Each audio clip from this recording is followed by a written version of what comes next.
안녕하십니까.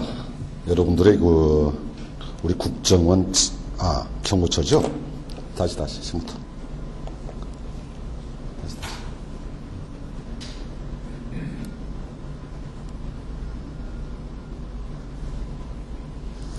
안녕하십니까.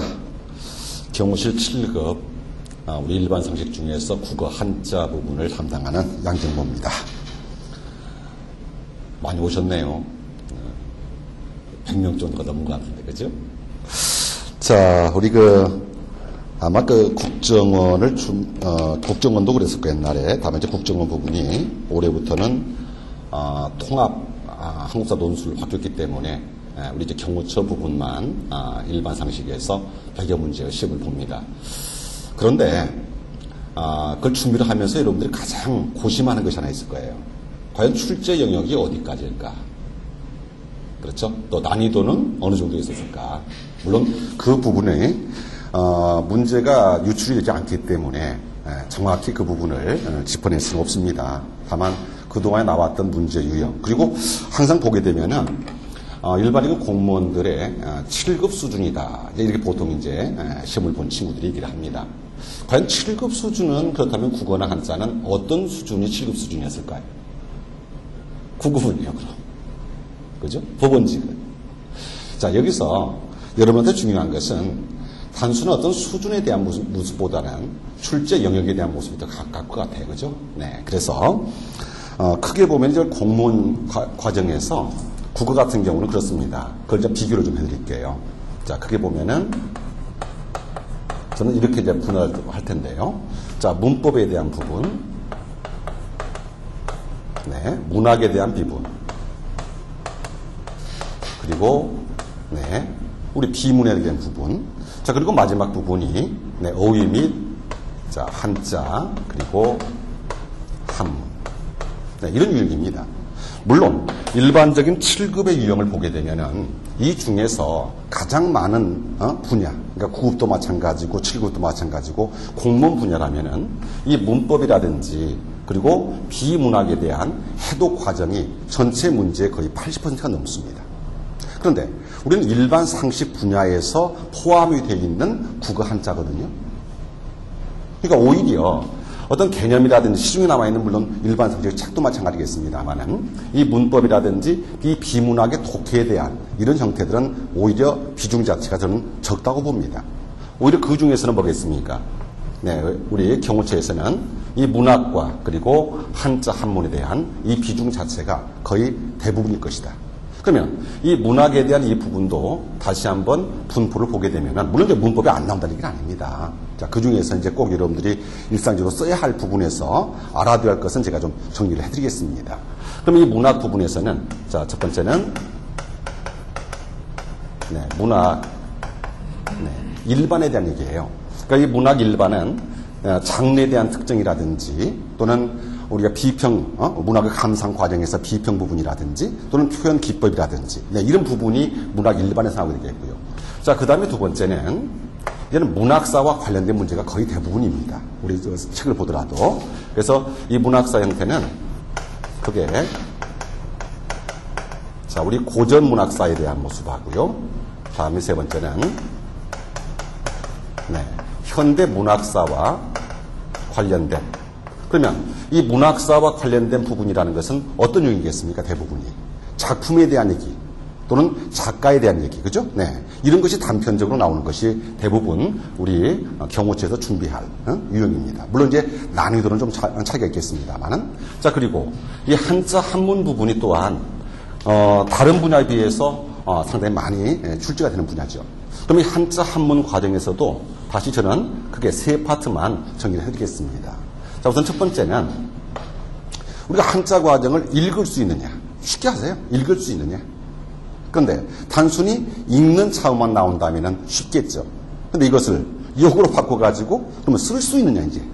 그래서 한자의 도금이라든지 네, 표기와 관련된 문제들. 두 번째는 이제 이것을 일명 실용 한자다. 이렇게 말씀을 드리는데 그럼 이 실용 한자 과정은 뭐가 돼야 돼요? 네. 이제 유형별 보세요. 주제별로. 나이와 관련된 한자. 그렇죠? 네, 날짜와 관계되는 한자. 또는 우리가 호칭음이 지칭이 되는 한자. 이런 실용 한자들의 내기. 자, 그리고 역시 가장 많이 나올 수 있는 부분은, 한자, 네, 성어 부분입니다.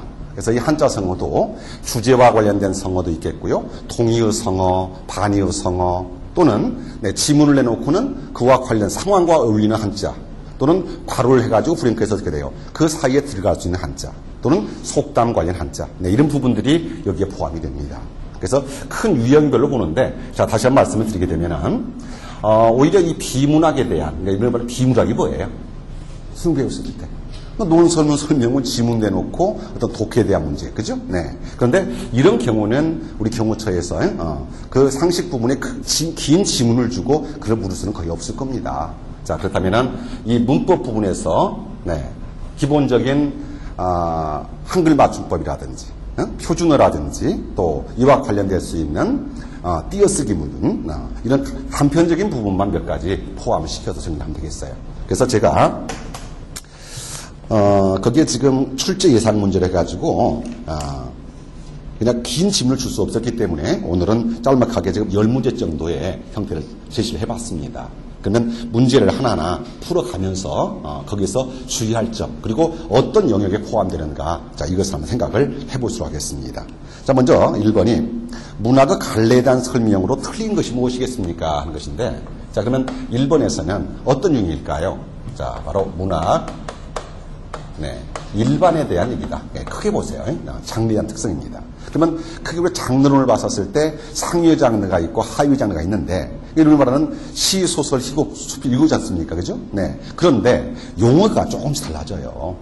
자, 그래서 크게 보시면은 우리가 문학의 4대 장르 했을 때 상위 장르를 서정양식, 서사양식, 극양식, 교술양식 하게 됩니다. 물론 하위 장르는 시, 소설, 희곡, 수필 하겠죠. 그렇죠? 네. 근데 이걸 이제 좀 어려운 말로 정의하게 되면은 장르류 또는 장르종 이렇게 말하게 되는데, 자, 이때 서정양식의 대표는 시가 되겠죠. 그죠? 네. 그러니까 서정 했을 때, 자, 정에다 똥을 쳐볼까요? 그럼 서정의 대표가 시 아니겠습니까? 그럼 시는 주로 무엇을 표현하는 것이 시냐? 정의 보겠어요? 정서, 감정이겠죠? 그렇다면 바로 시적 자아의 개인적인 정서를 표현하는 것이 바로 시가 됩니다. 그런데 이 문학의 장르로 나눴을 때 이제 조금 우리 7급적으로 하게 되면은 네, 조동일 씨의 이론 중에서 세계와 자아의 관계란 것이 있습니다. 자, 그런 식으로 이제 말을 바꾸내거든요. 그래서 시라고 하는 것은 보통 세계의 자아화라면 교술양식, 곧 수필은 반대로 자아의 세계화를 말합니다. 또 문학의 장르를 말했을 때, 자, 5번처럼 서정양식, 서사양식, 극양식 했을 때는 장르류라고 해가지고 그것을 상위갈래, 시, 소설, 희곡 했을 때는 그것을 하위갈래 이렇게 하거든요. 그러니까 상위양식, 하위양식 이런 식의 용어에 관계된 것뿐입니다. 자, 그리고 저는 이제 이 나중에 문학의 장르를 제가 설명했었을 때 크게 봐가지고 시하고 수필은 반대의 장르고 소설과 희곡은 같은 장르다 이렇게 말을 합니다. 자, 그렇다면 먼저 1번의 모습에서는 여기서는 답과 관계된 것만 좀 정리를 해드릴게요. 자, 답의 모습은 2번이네요. 그렇죠? 네. 그러면 장르에 있었을 때 이건 세계와 자아의 관계를 나누는데, 이를 말하면 서사양식과 아니면 극양식. 자, 동일하다. 그러면 서사양식의 모습은 네, 소설을, 극양식은 희곡을. 그러면 이 두 가지 장르는 똑같이 하나의 사건을 쓴다. 그죠? 갈등을 쓴다. 네. 근데 이제 어려운 말 쓰지 마시고. 저는 항상 강의를 할 때 그래요. 강의의 난이도라고 하는 것은 결국 말장난에 불과하다. 그럼 내가 알아듣는 것은 쉬운 것이고, 내가 못 알아듣는 것은 어려운 거 아니겠습니까? 자, 그래서 여러분들 누구나 다 소설과 희곡의 공통점, 차이점하고 많이 배웠을 것입니다. 이렇게 하세요. 똑같이 사건, 갈등을 쓴다. 이 부분을 보통 자아와 세계의 대결, 대립이라고 합니다. 다만 소설은 읽기 위해 쓰는 것이고 희곡은 보여주는 거잖아요. 그죠? 그러면 이 말을 달리 바꾸나면 읽기 위한 것을 뭐라고 하느냐? 그것을 서술이라 그래요. 응? 서술. 그러니까 쉽게 풀어야 한다는 얘기지. 이에 비해 희곡은 보여주기입니다. 그때는 대화나 행동을 통한 이 형태가 희곡이 되겠죠. 그러면 서술. 자, 서술 어떻게 본다? 설명 위주야. 이에 비해서 보여주기는 뭡니까? 그들은 묘사 위주고. 그러면은 설명을 하다 보면, 서술을 하다 보면은 등장인물의 내면적 심리를 일일이 드러낼 수 있는 것이며, 또 하나가 시제가 항상 나와요. 그럼 말하기의 모습이기 때문에 소설은 과거 시제를, 이때는 과거를 쓸 수가 없잖아. 그치? 그럼 현재를. 그럼 비교되는 문학의 장르의 특성을 보시게 되면은, 자, 2번은 서사양식, 소설은 현재를, 극양식 보여주는 과거였는데, 바뀌었죠? 그렇습니다. 서술이라는 것은 반드시 과거를 쓸 수 있습니다만은, 보여주기는 현재밖에 쓸 수가 없어요. 그래서 여러분들 고등학교 때 배웠을 때, 희구하게 되면은, 희구 현재화된 인생 표현의 문학이다. 그치? 항상 이렇게 비교된 장르의 특성을 기억하시기 바랍니다. 자, 1번은 2번이네요. 다음. 자, 2번의 형태에서는 역시 넓게 봤을 때 문학 일반의 모습인데 조금 어려워요. 자, 이게 이제 비평이라는 거거든요. 그러니까 원래 비평은 독자들이 문학 작품을 감상하고 이해하고 장르적 특성을 평가하는 작업을 보통 비평하게 됩니다. 그래서 문학의 장르 중에서도 가장 어려운 게 비평인데요. 이 비평을 크게 둘러보세요, 한번. 비평을. 자, 뭐냐? 먼저 외제적 비평과 그리고 내재적 비평 이렇게 나옵니다. 그러니까 우리 대학에서 전공을 가르칠 때도 가장 어려운 장르가 바로 비평이거든요. 그러니까 뭐 학자들의 이름이 나온다든지 이건 안 나옵니다. 특성만 보면 돼요. 그러면 외제적 비평이라는 것은 문학 비평의 평가의 기준을 작품의 외부적 형성 요인에 둔다는 얘기야. 그럼 외부적 형성 요인이니까 뭐겠습니까?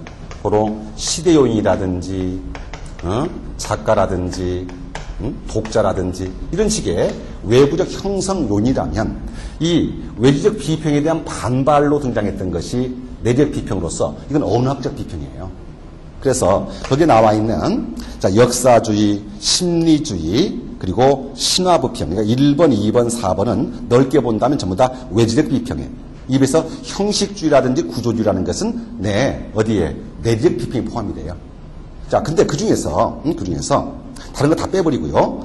문학 작품을 볼 때 작품 그 자체만을 보는 것이 아니라 그 형성, 배경이라 할 수 있는 작가, 사회, 환경을 중시해서 파악해야 한다는 방법이다. 자, 이런 것을 우리는 뭐라고 그래요? 전통 비평에서 그것을 역사주의 비평이다 하고 말을 합니다. 역사주의 비평. 네, 그래서 같은 외적 비평입니다만은 학교 다니실 때 예를 들어서 이육사의 절정이다. 이육사의 광화다. 그러면 이육사의 작품을 보는 순간에 작품 외적인 모습을 먼저 보죠. 아, 이 작품 이육사는 저항신이었고 이때의 작품은 일제강점기의 시대 상황이다. 이래놓고 푼 거 아니겠습니까? 네, 그런 형태를 보통 우리는 역사주의 비평이다. 이렇게 말씀을 드리게 되는 거죠. 네. 그리고 그 심리주의 비평이라는 것은 원래 프로이드의 정신분석학을 중심으로 해가지고 그 작가의 심리 상태에 초점 맞추는 것이겠고요. 신화 비평이라는 것은 우리가 원래 신화 있죠? 원형. 그래서 신화의 요소. 그래서 우리 신화를 보게 되면 일단 불이다.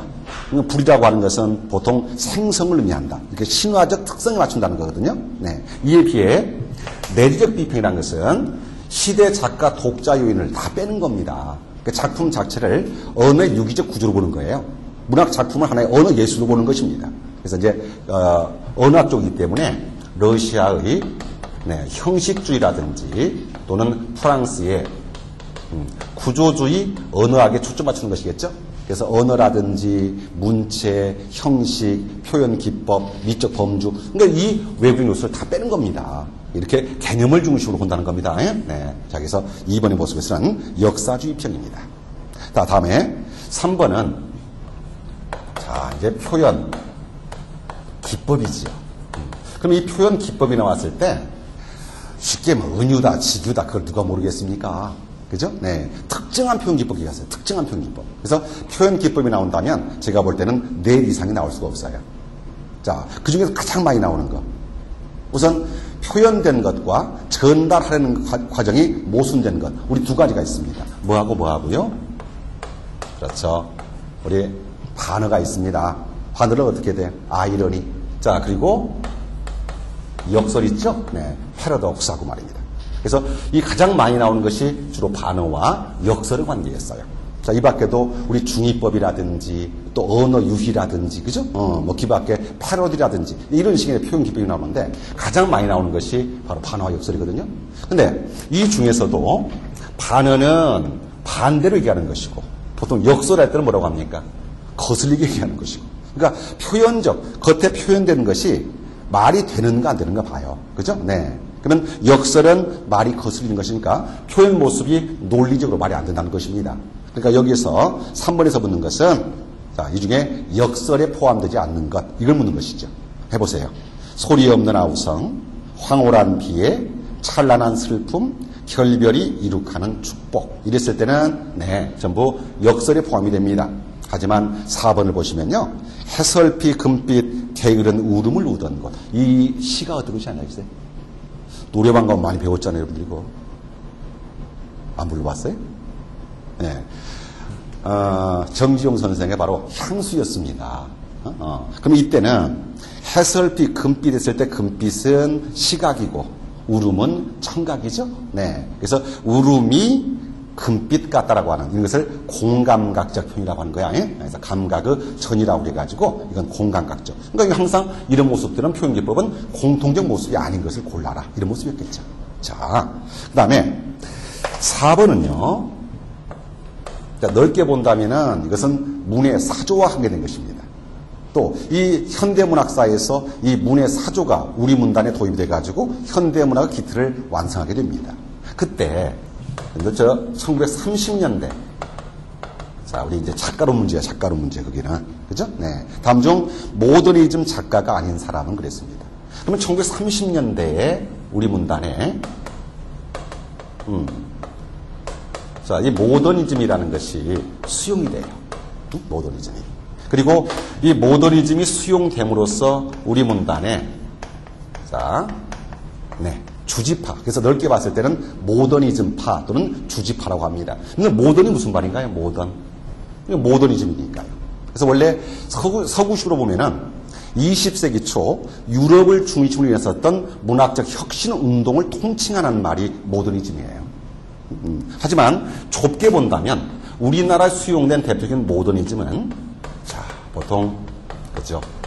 네 주지주의라든지 또는 시라고 하는 것은 하나의 회화다 했던 T.S. 엘리엇의 네, 이미지즘이라든지 또 외면적이고 객관적인 현실, 사실주의에 대한 반발로서 오히려 사실을 뛰어난 저편의 현실, 내면의식, 잠재의식, 무의식의 세계를 그렸었던 이런 것을 초현실주의 이런 것을 모두 포함하는 말이 바로 모더니즘이에요. 다만 우리 문단에 수용됐을 때 여러분들 고등학교 때 그런 거 배우셨죠? 주지파, 김광균, 회화성 이런 식의 이상한 공식 말입니다. 그것은 뭐냐면 30년대 모더니즘이 수용됐을 때 그 중에서도 우리나라의 중심은 어디 있다는 겁니까? 바로 주지주의에 있었어요. 그리고 이미지즘이라는 것은 회화성이라는 하나의 기법으로 포함이 됩니다. 자, 이때 그 주지주의 또는 이미지즘의 대표적인 작가들이 있어요. 자, 그 대표적인 작가들 골라볼까요? 김기림, 정지용, 김광균. 특히나 우리 문단에서 회화적 수법의 완성자 했을 때가 바로 김광균이거든요. 그죠? 네. 그런데 여러분들이 회화성, 김광균하고 외워버리면 이걸 까먹어버려요. 자, 이 중에는 심리주의, 초현실주의도 포함이 됩니다. 우리나라 작가에서 초현실주의, 심리주의 누굽니까? 그래요. 이상. 본명은 누구예요? 김혜경 말입니다. 그래서 고등학교 때 여러분들 이상하게 되면은 오감도라든지 거울이라든지 그렇죠? 네. 또 소설에서는 날개를 쓴 작가가 바로 이상이었습니다. 그래서 같은 모더니즘 작가에 포함되지만은 이상은 일반적인 회화성의 주지주의 작가가 아니라 여기서는 심리주의 작가입니다. 네. 이것이 함정이었던 거예요. 다만 자, 5번에 만해 한용운 선생이 있습니다. 그럼 만해 한용운 선생은 우리 문학사에서 1920년대 활동했던 작가입니다. 그죠? 네. 그리고 한 번도 어떤 유파에 참여한 적이 없었던 작가가 바로 만해 한용운입니다.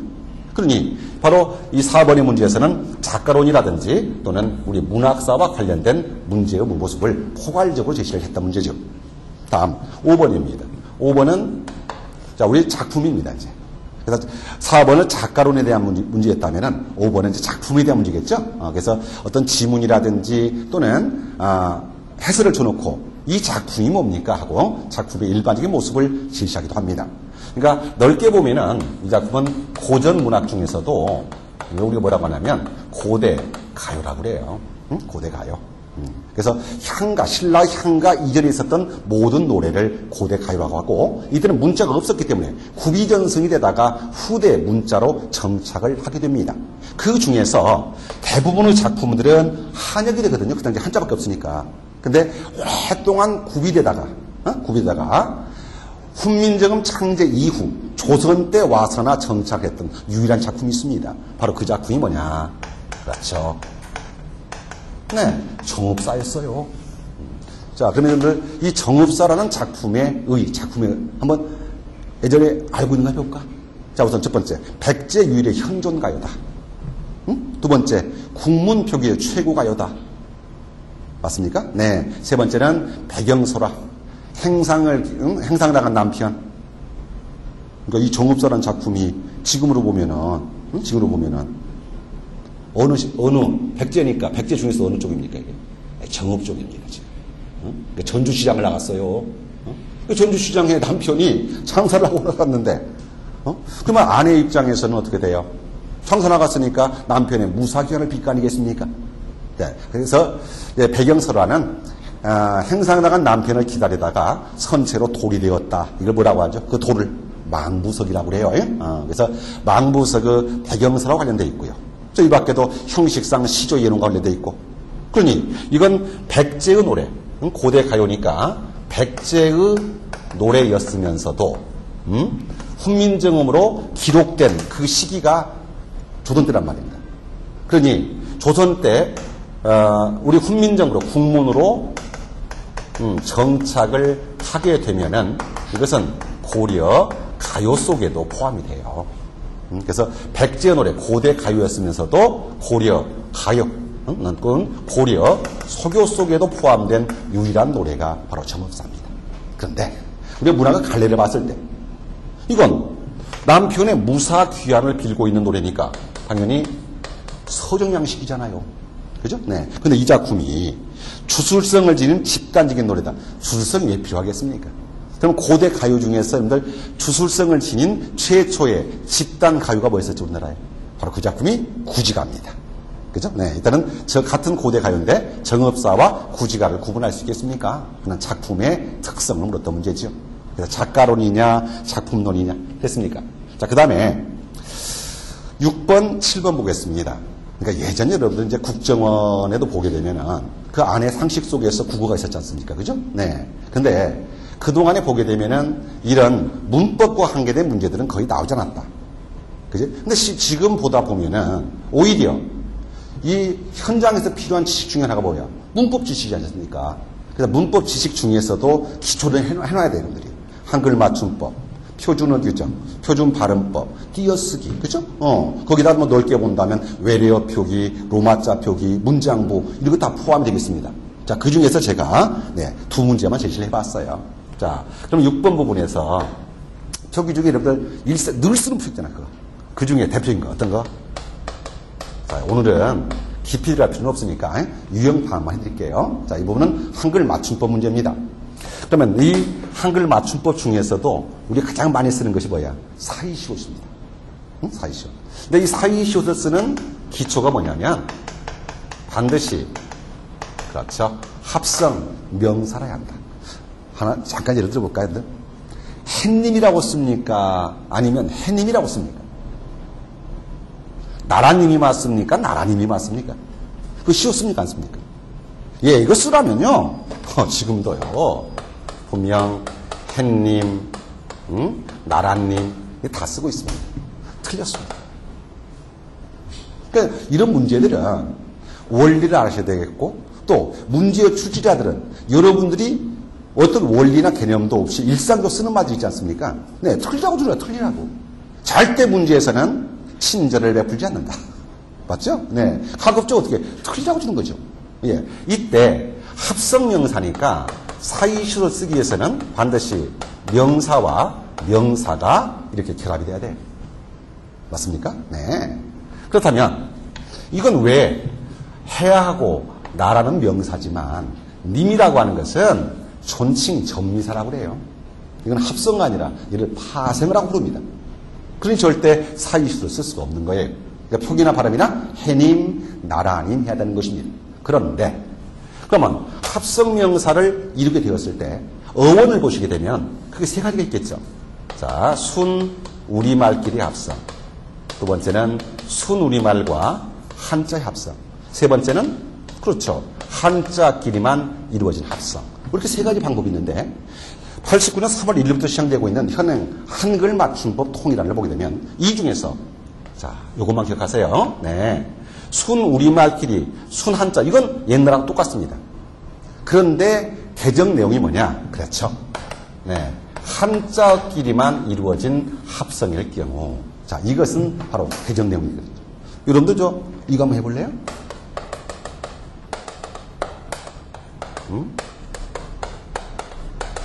그러면 예전 같으면은 이렇게 했을 때 자, 합성명사 한자지 합성명사고 앞말이 모음이며 뒷말의 첫 소리가 된 소리가 발음 날 때는 사이시를 적는다.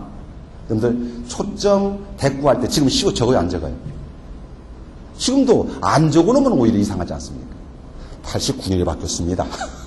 자, 예전엔 적었었어요. 예, 지금은 적지 않습니다. 지금은. 그것이 개정 내용이에요. 예? 다만 이제 여기서 원리 하나 드릴게요. 한자끼리만 이루어진 합성했을 때 항상 이렇게 해야 되는 거야. 원칙이 있고 예외가 있다. 이렇게.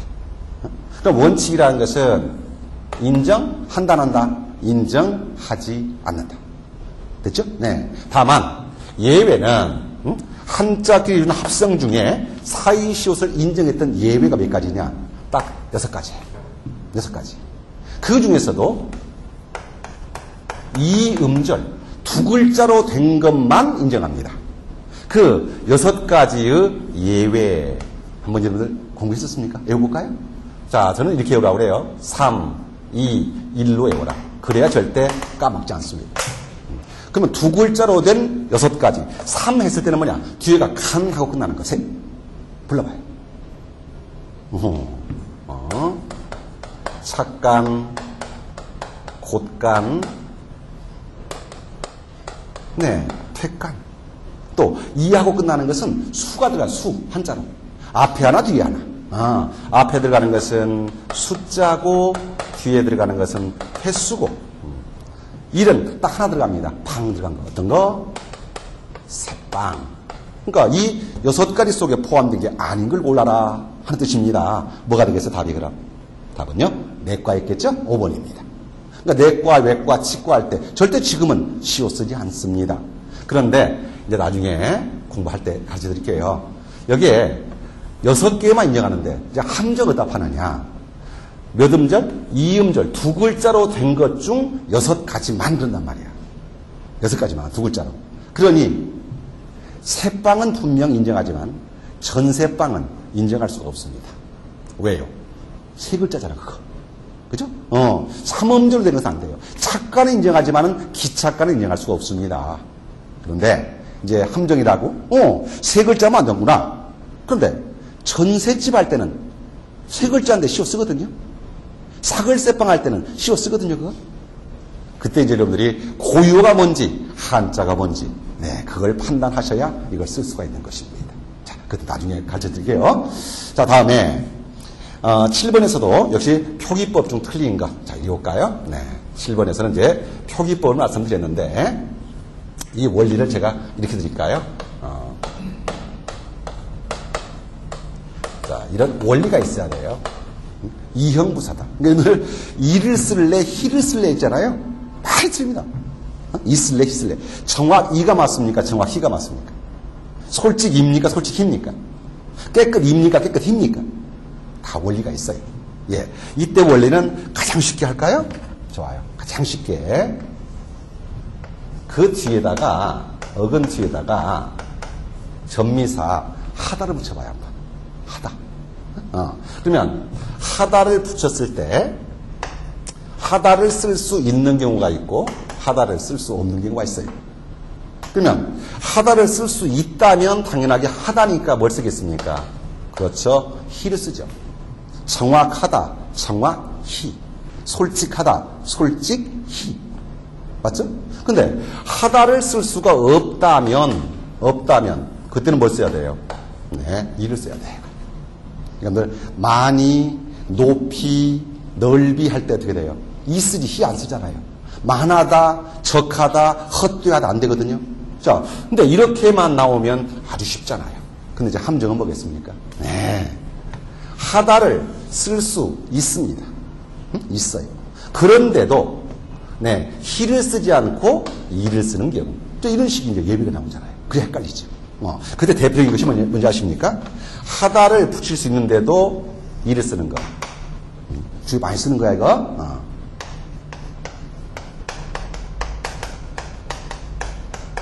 이거 있는가 봐요. 어근이 시옷 받침 뒤면은 전부 다 이를 쓰는 거예요. 깨끗입니까? 깨끗입니까? 분명 깨끗하다 할 수 있잖아요. 따뜻입니까? 따뜻입니까? 따뜻하다 할 수 있잖아요. 하다를 쓸 수 있지만은 앞에 받침이 무슨 받침이야? 시옷 받침이잖아요. 그죠? 그때는 네, 이를 쓰는 거야. 그러니까 발음할 때도 깨끗이 따뜻이 하고 발음하는 거 아닙니다. 깨끗이 따뜻이 그런 거죠.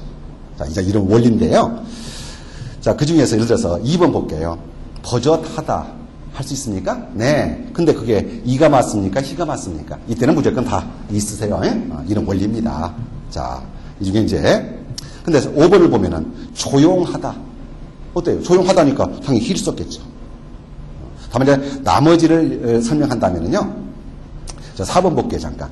자, 이건 많이 외우셔야 돼요. 뭐냐면 하다를 쓸 수가 있어요. 그리고 받침이 기역 받침 뒤가 되거든요. 그러면 하다를 쓸 수 있고 받침이 기역 받침 뒤면은 자, 원칙이 있고 역시 예외가 있어요. 그래서 주로 이런 예외를 많이 외우셔야 돼요. 그러면 원칙이라면 당연히 히를 써야 되죠. 정확히, 솔직히 하고 말이죠. 네. 하지만 하다 쓰고 기역 받침 뒤인데도 예외로 이 쓰는 게 많이 있습니다. 그 대표인 거 발음 조심하셔야 돼요. 깊숙하다 하지만 깊숙이 하면 안 돼요. 이거는 그러니까 깊숙이 있습니다. 수북히가 아니에요. 수북이. 자, 돈을 줍니다. 어떻게 해요? 부득이. 이런 식은 좀 암기를 하셔야 됩니다. 자, 이 밖에도 1번에 나날히냐 나날이냐 했을 때 이건 이제 우리가 처벌하고 그래요. 반복 합성어. 어떻게? 날이잖아요. 다달이야 다달히야. 달이잖아요. 이게 반복된 합성어 뒤에는 전부 다 이를 씁니다. 자, 또 곰곰이냐 곰곰히냐 했을 때 자, 이건 뭐냐면요. 자, 하나만 더 드릴게요. 어근이 부사다. 부사 뒤에는 다 있으세요. 부사 뒤에는 다 있으세요. 곰곰 부사거든요. 곰곰 이가 됩니다. 곰곰히가 아니라. 자, 그래서 이건 이형부사와 관계된 포기법이었구나 하는 것입니다. 7번은 3번이죠.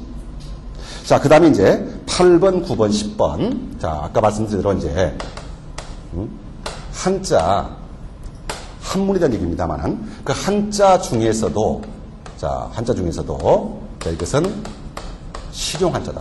근데 재밌는 게 일반적으로 한자 뒤에 괄호를 열고 도금을 주게 되면은 쉽잖아요. 한자 성어도 마찬가지야. 그래서 우리 공무원 문제도 마찬가지입니다. 공무원도 똑같이 7급, 9급 했을 때 재밌는 게 우리 그 이제 요강이 나오지 않습니까? 모집 요강이. 그때 그 9급에는 국어하고 나오지만은 7급은 국어하고 괄호 열고 한문 포함하고 나옵니다. 그 차이가 뭘까요?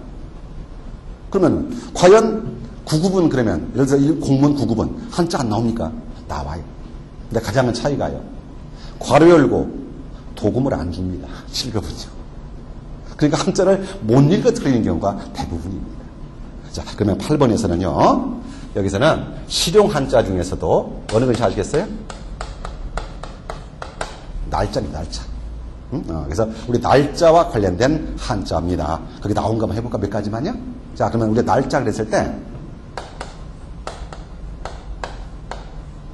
네, 이걸 초하루 삭 그래요. 초하루 삭. 근데 다만 이 삭자는 초하루만 말하는 게 아니죠. 초하루는 한 달에 한 번뿐입니다. 그래서 한 달을 말할 때도 삭을 써요. 여러분들 물론 지금은 표준어가 삭을 셉니다만은 원래 삭월세란 말이 왜 나오는지 알겠어요? 이 삭이 한 달이었으니까요. 그래서 초하루 삭, 소하루 삭. 다음 이 글자는요, 열을 순 그럽니다. 그럼 한 달은 순이 몇 개야? 3개잖아. 상순, 중순, 하순 말입니다. 여러분들 저 구한 말에 한성순보라는 신문이 있었습니다. 그럼 한성순보니까 한 달에 몇 번 나왔겠어요? 3번 나왔겠죠? 1년에 한 번씩이니까. 그죠? 그게 순보입니다. 입에서 망은 보름망 그러죠? 그래서 우리가 보름달을 망월 그래요. 다음. 원래 이제 생강염 합니다만은 이것을 스문할염 그래 날짜는 스문할염. 그리고 금음회 그렇죠. 금음회. 이때는 주로 실용 한자에서 날짜와 확인한 한자이기 때문에 이때는 보름이니까 보름망 하는 것입니다. 그렇죠? 자, 다음에 9번입니다. 한자 도금이지요. 자, 한자 중에는 이제 일반적으로 우리가 한자 부분이 전체 중에서도 거의 5문제쯤은 나와요, 항상. 우리 교무처는. 그 중에서 제가 다 할 수 없기 때문에 오늘은 유형별만 몇 가지 3문제만 드렸습니다. 그러면, 자, 9번에서는 한자의 도금을 줬습니다. 그럼 읽을 수 있느냐? 그럼 어떻게 하면 헷갈릴 것인가요? 도금 줄 때. 자, 이 도금은요, 크게 2가지밖에 안 줘요. 첫 번째는 뭐냐? 동자, 이음어라 그래요. 그러니까 하나의 글자가 2 이상의 음으로 읽힐 수 있느냐. 아마 그쪽이 대부분일 거예요. 이게. 동자입니다. 두 번째는 유산자입니다. 비슷한 글자를 주지요. 자, 예를 들어 봅시다. 자, 9번에 1번에 그래. 누구나 다 이렇게 주면은요. 이게 무슨 자지예요, 여러분들? 죽일, 설 그러잖아요. 그죠? 그래서 첫 번째는 안 줘요, 시험 문제. 첫 번째. 이제 2지 한다면 이걸 사전적 의미, 나머지를 문맥적 의미라고 합니다만은. 그런데 죽이다 할 때는 살입니다만은, 그러나 다다르다, 감하다 할 때는 뭘 읽어요? 그것을 쇠로 읽어요. 그러니까 이때는 상살이 아니고 뭐가 돼야 돼요? 상쇠가 되겠지. 그래서 이제 이런 식의 도움이 대부분. 자, 그래서 발음이 웃긴 거, 종속은 맞습니다만은 상살이나 상쇠가 되겠고요. 또 2번도 마찬가지입니다. 그 뒤에 있는 글자 한번 똥을 쳐보실래요? 뒤에 있는 글자? 이 글자. 그러면 우리 알다 할 때는 당연히 뭡니까? 식이죠. 지식할 때. 하지만 표지할 때는 뭐야? 지예요. 표식이 아닙니다. 그러니까 지금도 어르신들 보면 표식하는데 그건 잘못된 거야. 표지입니다. 자, 그 다음에 뒤쪽에 글자죠? 네, 시울이. 시울이. 자, 이거만 할게요. 그럼, 바꾸다, 무역할 때는 뭐라고 해요? 바꿀, 이역하지요? 하지만 쉽다 할 때는 뭐라고 그래? 시울, 이를 읽어요. 그러니까 평이하다죠. 자, 그러면 표식이 틀렸습니다. 다음, 3번째 글자. 자, 4번째 글자. 이것도 아시겠죠? 그러니까 선악할 때 악할 악이잖아요, 이게. 그러나 미워하다 할 때도 미워할 오로 있고 병 이름할 때도 오를 읽어요. 그러니까 우리 병 이름할 때 어떻게 돼? 춥고 떨리고 할 때 뭐라고 하지? 오한 걸렸다고 하잖아. 그것은 오한이 맞습니다. 악한이 아니고요. 자, 다음 택과 택. 그러니까 하나씩 다 틀렸어요, 지금. 또 5번도 보세요. 읽을 독서할 때는 읽을 독합니다만은 구절두하지요.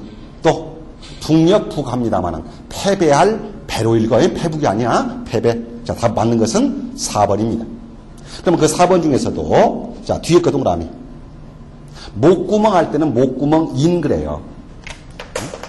이 글자. 그러면 목구멍 할 때는 목구멍 인 합니다만은 울다 할 때는 울 열로 읽어요. 그러니까 오인이 아니고 오열하다. 그 다음에 이것도 아시겠죠? 이것도? 자, 끊는다 할 때는 끊을 절이지만, 네, 모두 할 때는 모두 체가 됩니다. 그러니까 여러분들 일절, 일체 둘 다 맞아요, 사실은. 다만 상황에 따라 가지고 보통 일절 할 때는 금지라든지 또는 부정을 할 때예요. 옛날, 지금은 그런 게 없죠. 저희 학교 다닐 때는 그 포장마차 겨울에 참 많았었습니다. 근데 술은 먹고 싶고 돈은 없고 밖에 눈은 오고 참 지나가는데 냄새는 죽입니다. 그죠? 그러니까 이제 그때 잔술이라고 그래가지고요. 큰 지금은 보면 콜라잔 있잖아. 거기다 이렇게 한 잔씩 따라서 팔았어요. 그때 포장마차에 뭐라 써놨느냐. 주류 1절, 안주 1절 그랬단 말이에요. 왜 잘못된지 아시겠어요? 그러면 이 포장마차에 들어오면은 1절이 금지니까 절대 주류나 안주, 술이나 안주를 먹을 수 없다는 뜻이거든, 그건. 아니죠. 네. 모든 걸 갖추었다. 주류, 일체, 안주, 일체가 됩니다. 또 우리 저 가다 보면 그 공사하잖아요. 표지판 있잖아요. 표지판. 관계자 외 출입 금지. 1절 출입 금지, 일체 출입 금지. 금지니까 1절 출입 금지가 되는 거죠. 자, 이런 식의 나중에 어휘 문제로 나오게 됩니다.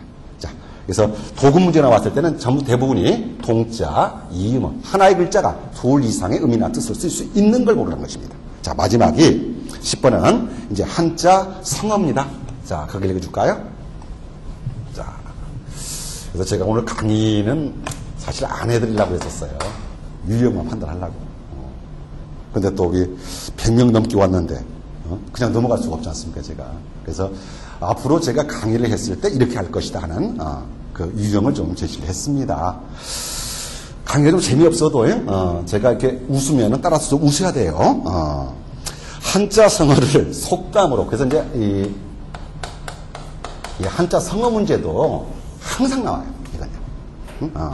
그래서 대부분 내용을 줄여놓고 묻는다든지, 특히 많이 나온 거 우리 경호처는 어떻게 나와? 중간에 브레이크를 합니다. 거기에 맞는 성어를 골라라. 그러면 기본적인 성어는 알아주셔야겠지, 그죠? 그 중에서도 이 한자 성어가 나오게 되면은, 자, 첫 번째는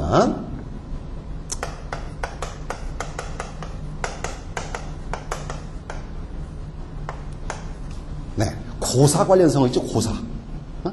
예를 들어, 우리 옛날 삼국지를 보게 되면은, 제갈공명이 도두국 괴수에 썼던 맹획이라는 인물을 7번 붙잡았다가, 다시 7번 놓아줬다가, 7번 다시 붙잡았다. 이런 말이 있단 말이야. 그죠? 네. 이제 이걸 의역했을 때, 자, 그걸 뭐라고 하죠, 우리가? 칠종, 칠금이라는 한자를 쓰거든요. 이런 식의 고사 관련 성어가 있겠고요. 자, 두 번째는, 동의어 성어가 있겠죠? 같은 말들. 동의어 성어. 자, 그 다음에 세 번째는 이게 또 많이 나와요, 우리. 속담 관련 성어요. 그래서 우리말 속담을 한자로 바꾼 것들. 자, 그러면은 마지막 문제니까 여러분들 좀 크게 한번 읽어주실까, 이거? 제가 한자 동안 써놨으니까. 하루 강아지 범 무서운 줄 모른다 그랬습니다. 이걸 뭐라고 하죠? 네. 당랑 거철이라 그래요. 당랑이 뭡니까? 당랑. 당랑군법 있잖아. 사마귀가 수레에 앞발 딱 들고 수레에 대항한다. 간땡이가 부원돼요. 물론 이 말은 일일 지구는 부지 외우라 하는 말도 있습니다. 자, 그 다음에 2번은요. 고장 낭명이라 그랬어요. 외로울 꼬 손바닥창 어려울 나는 울명. 자, 속담. 왜 손뼉이 울리하는 속담이지, 이건요. 손바닥 하나는 울리기 어렵으니까. 그래서 고장난명 할 때는 왜 손뼉이 울리하는 말입니다.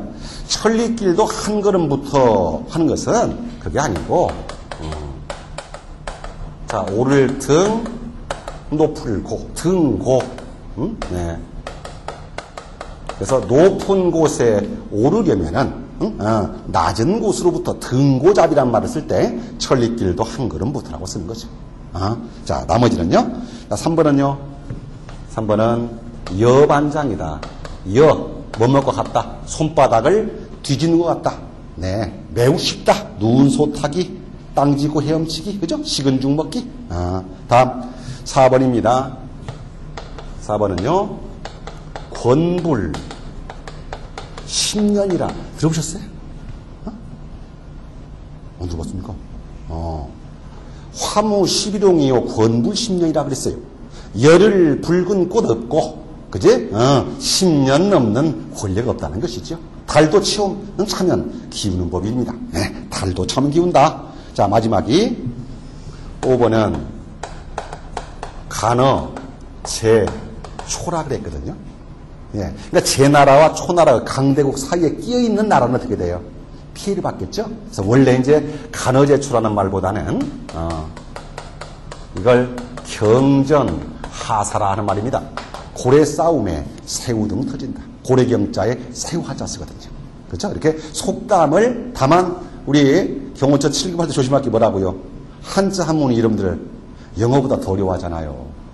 근데 예를 들어서 우리 이제 영어 시험을 직접 보지는 않습니다만은 옛날에 영어 봤을 때 영어 단어 하나 외우면 한 문제 맞춥니까? 힘들죠. 한자 하나 맞추면 외우면 하나 맞춥니다. 잘 단지 포기 맞으세요. 그리고 오히려 조금 더 다르게 말씀드린다면은 우리 국어 부분에서는 특히 한자가 포함되기 때문에 당락, 예를 들어서 국어 부분만 가진다면 우리 경호처에서는 당락을 결정하는 부분이 아니라 오히려 한자 부분입니다. 그래서 시험 봤을 때 제가 이제 텍스트로 한자 부분을 자세하게 또 포함을 해드릴 것입니다. 오늘 여러분들 이제 설명을 제가 하면서 너무 어려운 문제는 줄 수가 없으니까 여러분들 처음부터 겁먹으니까 10문제 정도를 제가 제시를 해봤는데 어렵지 않지요? 그래요. 그러니까 저하고 이제 강의를 진행을 하면서는 좀 더 알찬 내용, 좀 더 심화된 것, 또 좀 더 재미있는 강의를 해드릴 걸 약속드리겠고요. 저는 오늘 설명이 여기서 마무리하겠습니다. 양경모였습니다.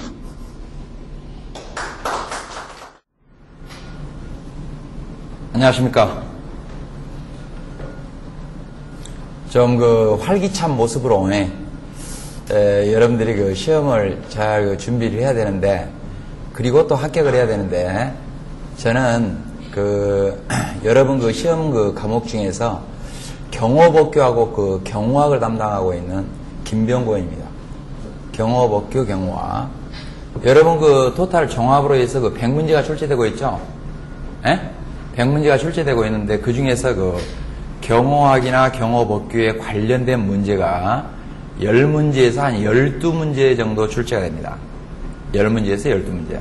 그래서 저는 여러분들에게 이 한 40여 분간에 경호학의 전체적인 내용이 뭔지, 그 다음에 어떻게 공부를 해야만 경호학과 관련된 또는 법규와 관련된 문제를 다 맞출 수 있는지, 또 여러분들이 어떤 자세로 경호 공문을 준비를 해야 되는지, 거기에 대해서 같이 한정된 시간 한번 이야기를 해볼까 합니다.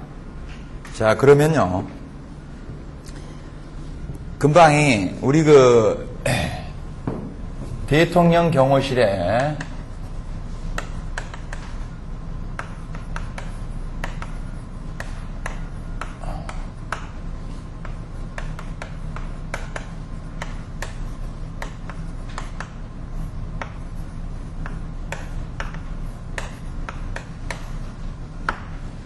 지금 현재는 박근혜 정부가 들어서서 작년까지만 하더라도, 이거 키가 안 된다.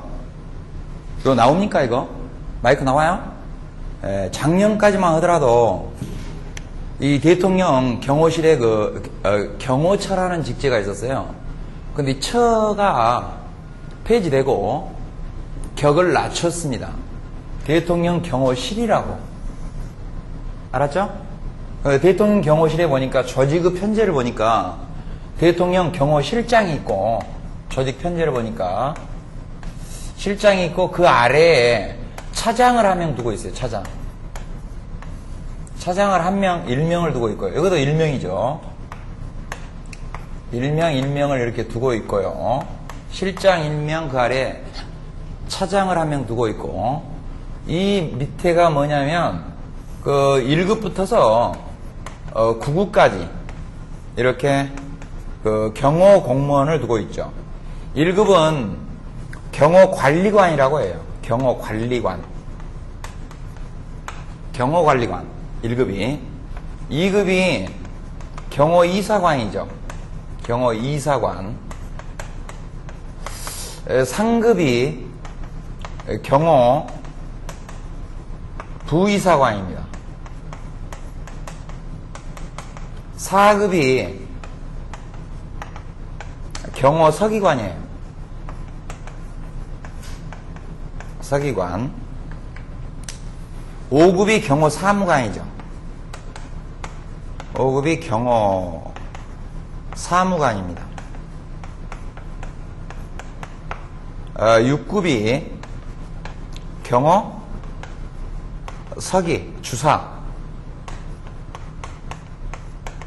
그 다음에 7급이 경호 주사보. 8급이 경호 서기. 9급이 경호 서기보입니다.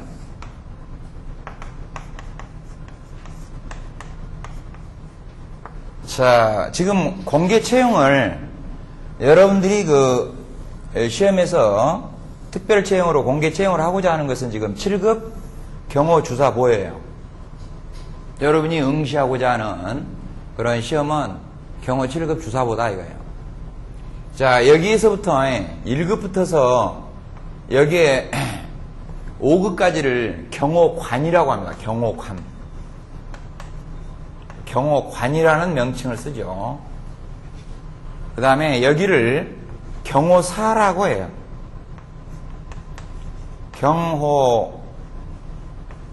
경호사라는 명칭을 써요. 경호사.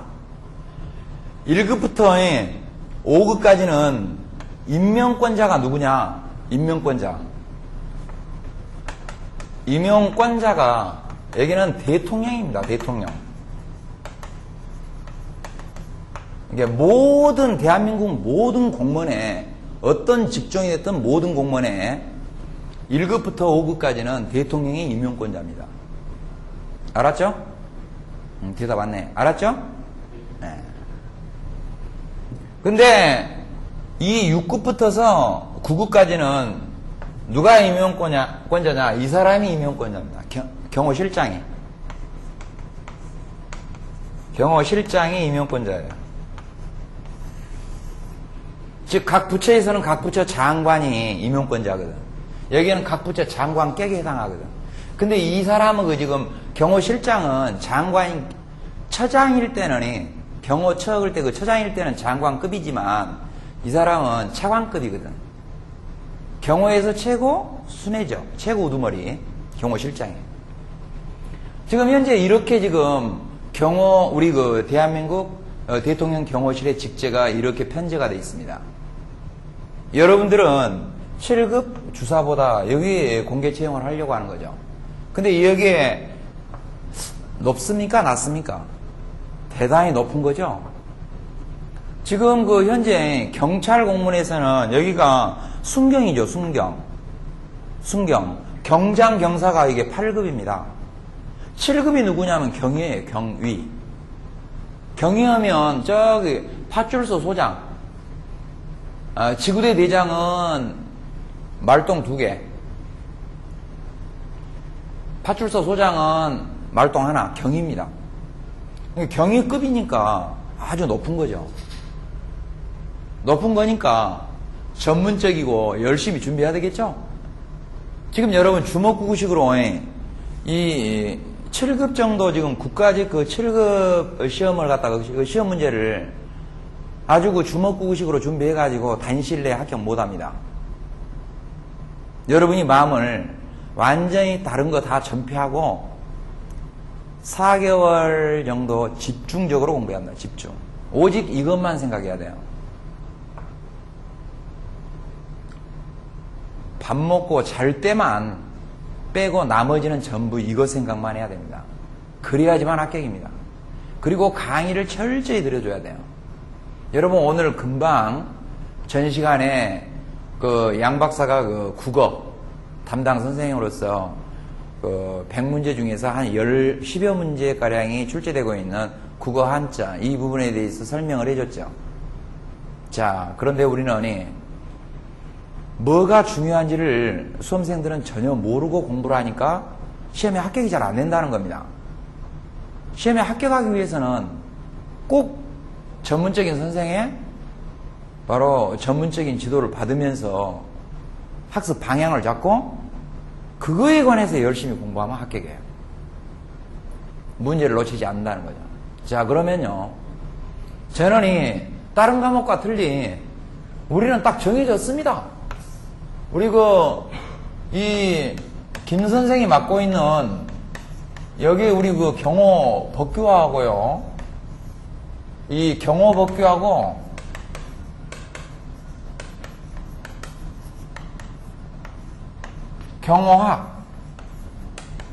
경호학의 일반 이론이 있죠. 요것은 한 10에서 12문제 정도가 출제가 되는데,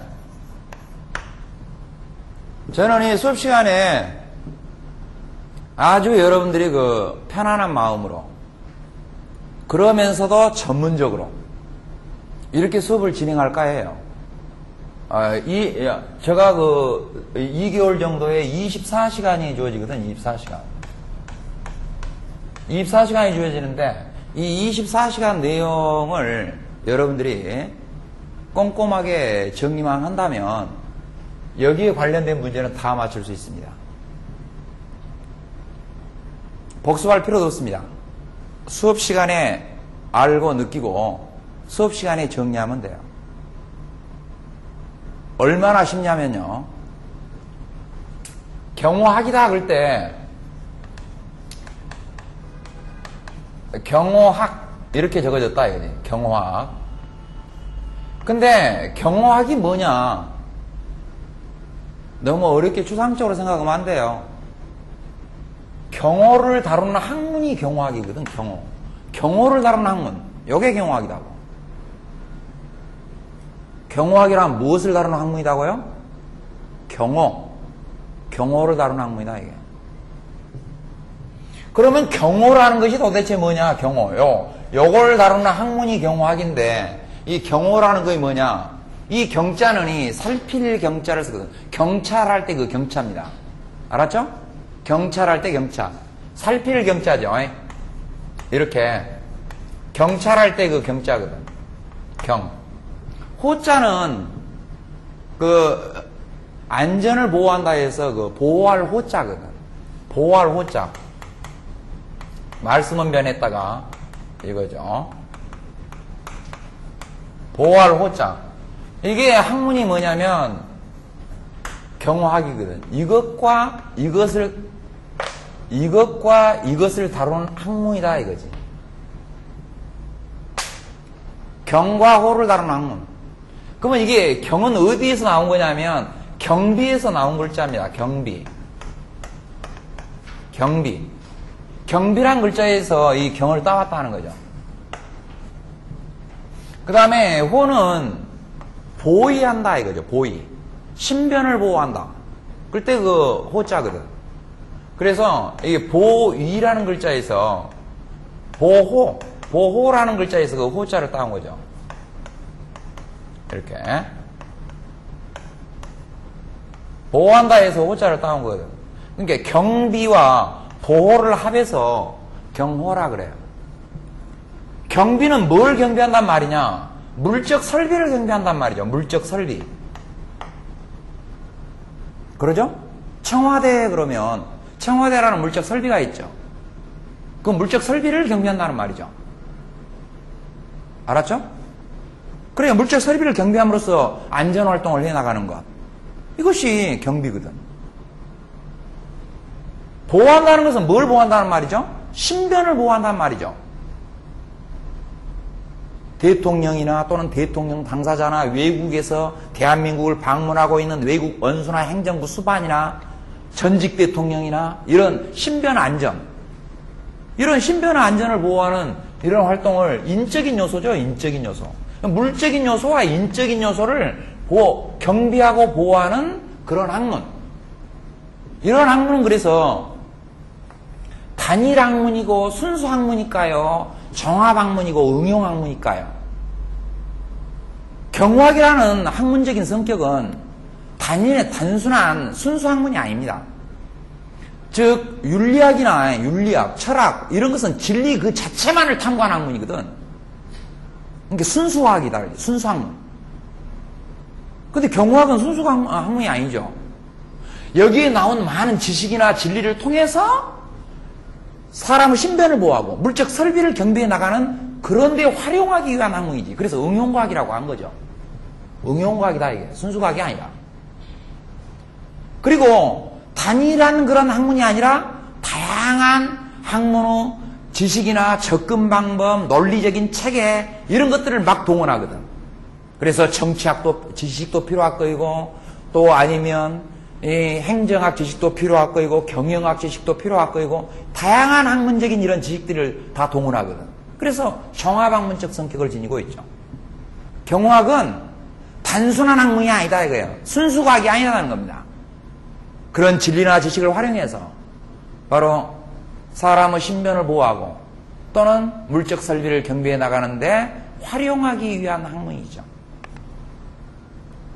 그런데 윤리학은 뭐예요? 윤리적 지식을 통해서 윤리 자체, 바람직한 가치관 이런 거를 형성해 나가는 학문이죠. 철학 자체는 철학을 연구하는 학문이지 철학을 연구해서 다른 데 활용하기 위한 돈 벌기 위한 그런 학문이 아니고 다른 데 활용하기 위한 학문이 아니죠. 그러니까 순수과학이라고 한 거죠. 근데 우리는 응용과학이고 정확과학이다. 따라합니다. 경호학은 한번 해봐요. 경호학은 순수과학이 아니라 응용과학이고 종합과학이다.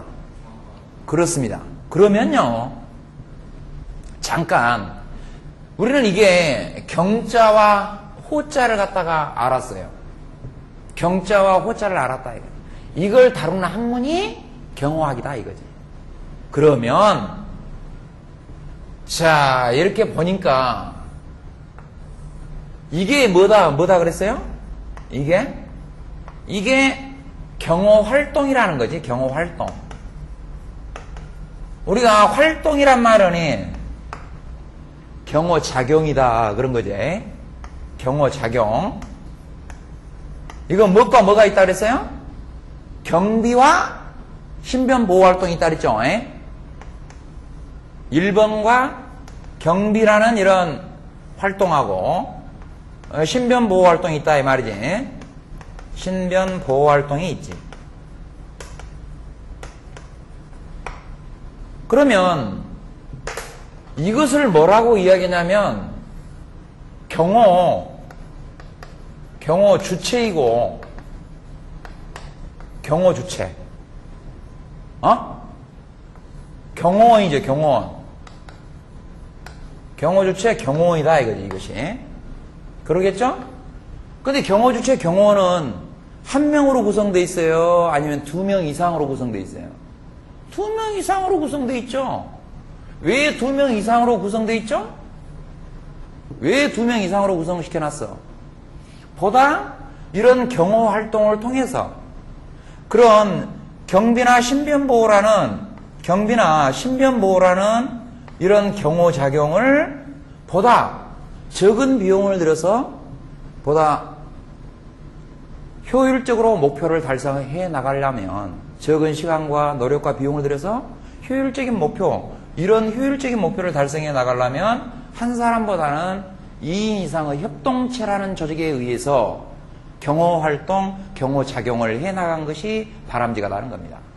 그래서 이런 작용은 효율성을 높이기 위해서 이런 목표죠.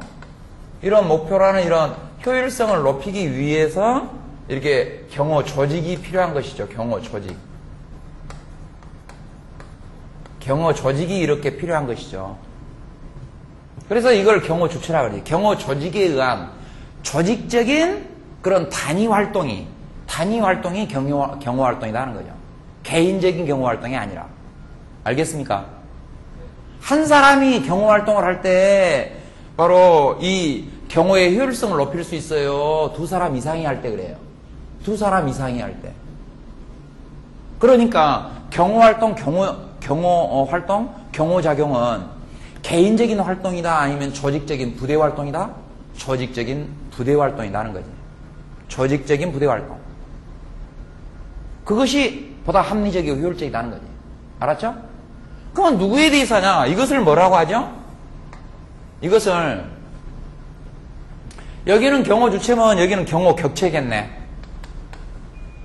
경호 객체이겠네. 경호 객체는 사람이 될 수도 있고 대통령, 국가 원수, 외국 행정부 수반 외국 원수, 이런 국내외 주요 인사와 같은 사람이 될 수도 있고 청와대와 같은 물적 설비가 될 수도 있고 정부 관공서 이런 물적 설비가 될 수도 있고 그러겠죠? 인적인 요소와 물적인 요소를 갖다가 결합해서 경호 대상이라고 하니까 그러면 사람일 때는 뭐라고 하죠? 경호원입니까? 피경호원입니까? 피경호원, 피경호자라고 하지. 그래, 피는 뭐다고, 뭘 피라고 그래? 피경호원 또는 피경호자. 그래도 되겠죠? 피는 뭘 이야기하죠? 경호를 받는 사람을 피. 경호 대상. 아니, 이건 경호 대상이지. 사람이 대상인 경우도 있고, 물적 설비가 이렇게 대상인 경우도 있고. 피경호자, 사람일 때는 피경호자, 피경호물, 이렇게 이야기한 거지. 피가 뭐예요, 피가? 당하다라는 의미예요. 우리 법학에서 피자를 쓰면 전부 당하다는 의미예요. 당하다, 받는다. 피자가 나오면 다 당하다, 받는다. 이 의미죠. 한번 해볼까? 여러분, 고스톱을 칠 때 말이야, 제일 중요한 거, 뭘 갖다 벗는 것이 제일 중요한 거예요. 빨리 피박 벗는 거 중요하잖아. 피박 쓰면 어때? 더블로 줘야 되잖아, 더블로. 그럼 피자를 왜 붙였을까? 피박을 당하니까 피자를 붙인 거지. 피는 당하다는 의미지. 피박을 썼다 이러잖아. 피박을 했다 이런 말 안 하잖아. 피가 당하다. 당하다는 의미지. 그러죠? 대답 안 해요. 그렇죠? 보험자가 있고 피보험자가 있잖아. 피보험자가 뭐예요? 보험을 받는 사람, 당하는 사람. 그걸 피보험자라고 하잖아. 형사소송법에서 피고인이 있잖아. 고소를 당하는 사람. 피고인. 고소를 당하는 사람. 피고인. 당하다는 의미지. 그렇게 법률 용어는 우리 사회생활에서 쓰던 용어를 법적으로 구성을 시켰을 뿐이야. 그러니까 매우 쉬워요. 재밌고. 그러면 자, 우리는 알았네. 여기가 경호 주체가 이렇게 있으면 여기가 경호 객체가 있고 여기가 뭐가 있냐? 이런 경호 활동이 이렇게 있어. 경호 활동이 있어. 경호 주체, 경호 작용 활동, 그 다음에 경호 객체. 주체와 객체. 이렇게 경호 작용을 갖다 해나간 거지. 알았죠? 뭐에 의해서? 개인에 의해서요? 조직에 의해서요? 조직에 의해서. 그러면 뭔가 경호에 이런 목적이 있을 거다 이거지. 목적은 이거지. 이 경호 활동을 가만히 보면 쉽죠. 신변을 보호하니까 신변보호 이렇게 딱 나와야 되겠지. 신변을 보호하죠. 누구 신변을 보호해? 국내외 주요 인사의 신변을 보호하잖아. 그러겠죠? 그 다음에 두 번째, 이거 딱 하면, 이거 경비활동하면 질서 유지하고 혼잡을 방지할 수 있겠죠? 질서 유지, 혼잡 방지제. 질서가 유지되고 및 혼잡 방지가 될 것이고 혼잡 방지가 이렇게 될 것이고 세 번째, 이번에 신변을 보호한다. 누구 신변을 보호한다? 국내외 주요 인사의 신변을 보호해. 외국 국가 원수가 우리나라 방한해 왔을 때 제1차적으로 누가 가서 경호해야 돼? 국가 원수. 그 배우자. 왔을 때 누가 가서 경호해야 돼? 대통령 경호실에서 경호인이 나가서 경호해야지. 1차적이야, 그게. 1차. 2차적인 경호 담당 누가 해야 돼? 경찰. 3차 누가 해야 돼? 군이 담당해야 돼. 가장 근접해서 이 경호 객체와 가장 밀접하고 가장 근접거리에서 경호를 담당하고 경호를 해야 할 주체가 누구냐면 대통령 경호실의 경호원이거든. 알았죠? 그러면 여러분들은 대통령 경호실에 경호원이 되기 위해서 한 겁니까? 아니라 이거지. 여기는 대통령 네가 경호공무원 7급이다 이렇게 지금 적어놨어. 근데 대통령 경호공무원 7급을 보면 여기에 뭐가 있냐? 예, 특정직이 이거 특정직이에요. 국가공무원 특정직 이게 국가공무원이에요. 특정직 국가공무원. 특정직 국가공무원이라고. 물론 차 운전병 있죠, 운전병. 그 사람은 특정직이 아니라 그 사람은 기능직이에요. 경호차 운전병 있잖아요. 기능직이에요, 그거. 기능직 공무원, 국가공무원이에요. 이것도 국가공무원입니다. 기능직도. 지금은 우리가 국가공무원법이 개정돼가지고 과거에는 2013년 이전에는 이 국가공무원법이 어떻게 공직을 분류해 놨었냐면 경력직 공무원하고 특수 경력직 공무원으로 분류를 해놓고 경력직 공무원은 세 가지로 분류되어 있었거든. 일반직, 특정직, 기능직으로 분류를 해놨고 특수 경력직은 정무직, 그 다음에 계약직, 그 다음에 고용직, 일용직 이렇게 해서 네 가지로 분류를 해놨었거든. 근데 이게 그 체계가 좀 복잡하잖아요. 체계가 복잡해. 그래서 그러지 말자. 그러지 말고 일반직하고 이게 정무직으로 이렇게 딱 분류를 해놨었거든. 지금은 이렇게 분류를 해놨다 이거지. 과거에는 어떻게? 이전에는 경력직하고 경력직 공무원하고 특수 경력직으로 이렇게 딱 분류를 하고 경력직 공무원으로 분류를 하고 여기에다가 이게 세 가지를 분류를 했다 이거지. 일반직 공무원, 그 다음에 특정직 공무원, 그 다음에 기능직 공무원, 국가공무원을, 그 다음에 여기는 정무직 공무원, 계약직 공무원,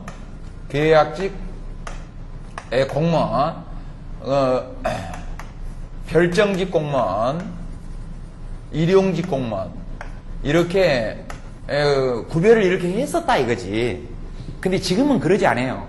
지금은 이런 걸 싹 무시해버리고 이런 분류를 체계를 갖다 다 폐지하고 어떻게 했냐? 일반직하고 정무직 이렇게 구별했다 이거네. 일반직 속에다가 이건 정무직은 이거 정무직이죠. 이거 정무직이죠.